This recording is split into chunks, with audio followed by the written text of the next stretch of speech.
Hey, what's going on, folks? Yes. You've reached the right channel. This is still just my opinion with Ryan, where you can come here for movie reviews, TV recaps, and so forth, and all things movies and TVs related, this and the third. But I do on occasions like to drop a how-to video here and there, especially for any type of brand new Adobe Premiere Pro users. So hopefully, if anything that I can provide can help at least one person, hey, I feel like I'm doing something positive, doing my job here. But in today's video, this is a continuation of how you can take advantage of keyboard shortcuts to make the Adobe Premiere Pro editing experience just a little smoother. And so let's get into it. We are going to talk about the letter M, which stands for your markers. That's how you set markers on your timeline. And as you saw at the beginning of that video, one of the key, that's actually not one of, actually the sole most important tool to help me make that intro on beat is the marker tool.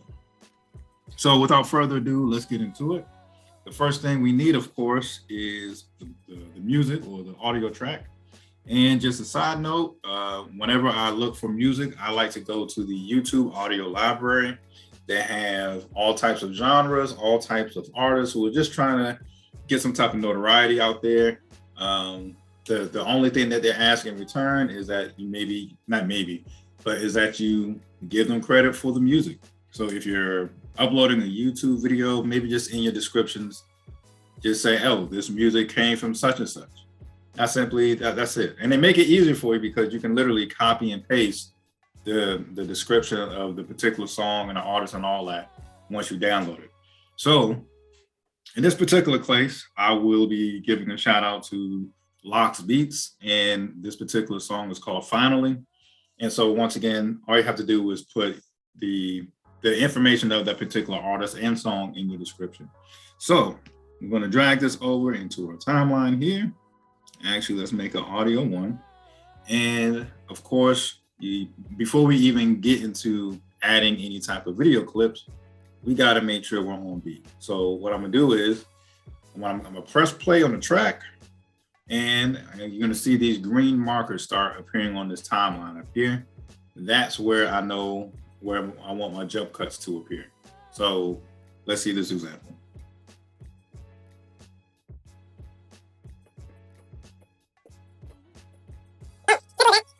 I want my jump cuts to happen, and so that's what all these green markers are for. Another fun fact that you can definitely find helpful as well, if you're maybe juggling a lot of clips and you want to get even more organized, you can also change colors of your particular markers. Like for example, right click this one. I'm gonna go down to, my edit marker is, you know what? I'm gonna go onto that main timeline, pardon me. Go to the timeline where you want it to happen, right click, edit marker, and you can give it a particular title. Let's just call it something.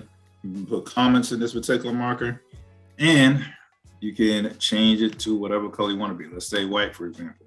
Red, I like red. Boom. So now, this is of some significance once you start editing. In this particular video, I don't have a reason to, make different, color markers or edit any type of notes. But if you're doing something a little more intricate, a little more complex, a little more involved, then perhaps you might want to, label your markers or make them a certain color, things of that nature. So anyway, now that we have our markers set, now it's just literally a matter of dragging and just coordinating your clips to the particular marker. So yeah, so maybe you want to have if you have like a video that's a little more involved, if you need to have something that's a little more complex, a little more intricate, maybe in your case, you would need to change the different markers to particular colors or make some notes and titles to your markers and so forth. But in my case, I'm not going to do this for this video, but that option is available. So on another note, in this window here, I already have some stock footage selected, and you don't have to necessarily know how much you're taking out of this particular window, because your marker is going to help you set that anyway. So you can make this clip, for example, as short as you want. And we're going to drag this on. And by the way, my stock footage, this is from pixels.com. This is another free jewel or free gem if you're not aware of it. Pixels.com allows you to download any type of copyright-free images and copyright-free stock videos. Once again, same thing apply. The most that would be needed is, hey, just give them some credit in your description of the video somewhere, someplace. So once again, if you're looking for, if you're looking for copyright-free images or videos at no cost, Pixels is one of my favorite ones to go to. Now, mind you, yes, there are plenty of great options if you want to pay a monthly fee. Definitely not knocking it. But before you pay monthly fees, maybe you'd like to check out Pixels first. Nevertheless, so once again, it doesn't matter how short or long your clip is. We already know where we want our markers to end and so forth. So that first clip I did, I know I wanted to end right here where this first marker is. Boom. And we're just simply going to repeat that same process. You know what? I want this next.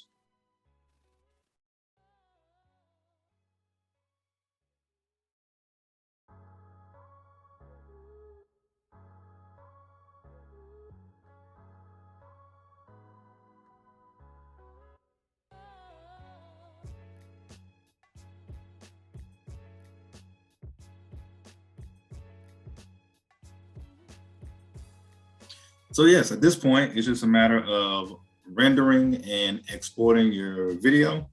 And once you do that, that's how you get that particular video that was in the beginning of this.